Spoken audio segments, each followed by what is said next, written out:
So we use census data a lot in our work at the Knowledge Exchange for Resilience because it's really important to understand who is in our community and who are the most vulnerable.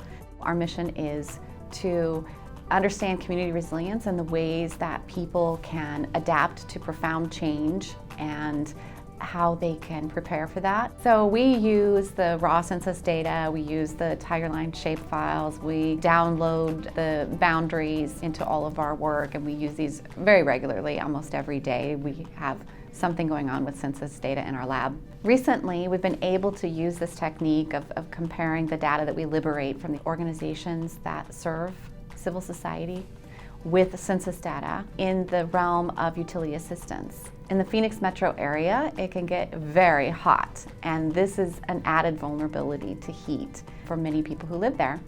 So we are working with an organization that unites all of the providers of utility assistance. So people sometimes can't pay their bills and they will go without air conditioning or any way to cool their homes. So we were able to get that information, put it all together and map that. We overlaid that with information from the health department on indoor heat deaths. And we discovered there was a certain area in Mesa where there are many people who are not asking for utility assistance, but there's a high rate of indoor heat deaths. So we were able to pull the census data and understand that some of the people in this area are predominantly Hispanic, and maybe the language is an issue why they don't ask for help. It turns out that there's a 57% female ratio, and the average age is age 60. And so there's a lot of older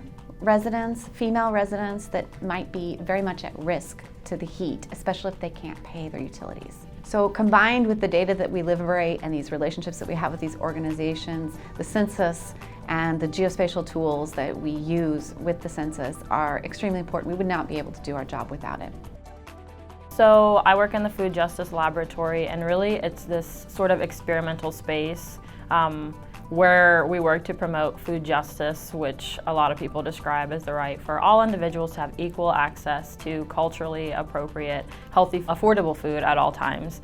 And I grew up in rural West Virginia, so I've always been aware of the cultural importance of hunting, specifically white-tailed deer. So I decided to use data from the U.S. Census Bureau in our statistical programming language so that I could sort of look for correlation between deer harvest rates and various other variables such as poverty, unemployment, median income.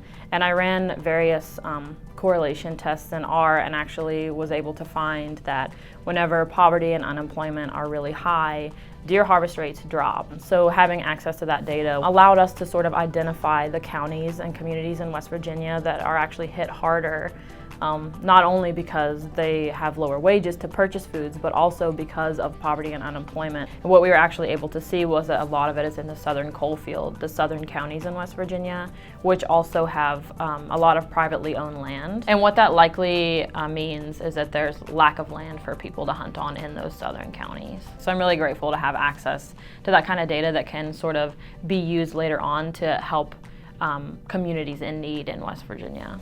There's several opportunities that we have to partner with community organizations, and so every time we have some sort of community partnership, you can think about a local community center, or you can think about a social justice movement or something like that. We're always taking in census information. We actually did a study recently for our county. We called it an Engage Dane project, and what we were doing is really trying to engage with populations that don't tend to interact with government.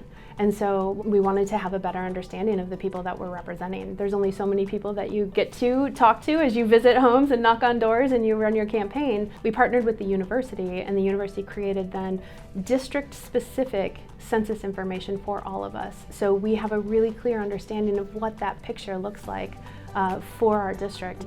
Do we need to be creating materials in Spanish and in Hmong and in different languages so that we make sure that the information is getting across and reaching the people that really need to be reached. Having access to this data, to these data sets, is really, really important. There are some projects we would not be able to do if we didn't have such high quality, long-standing information available to us.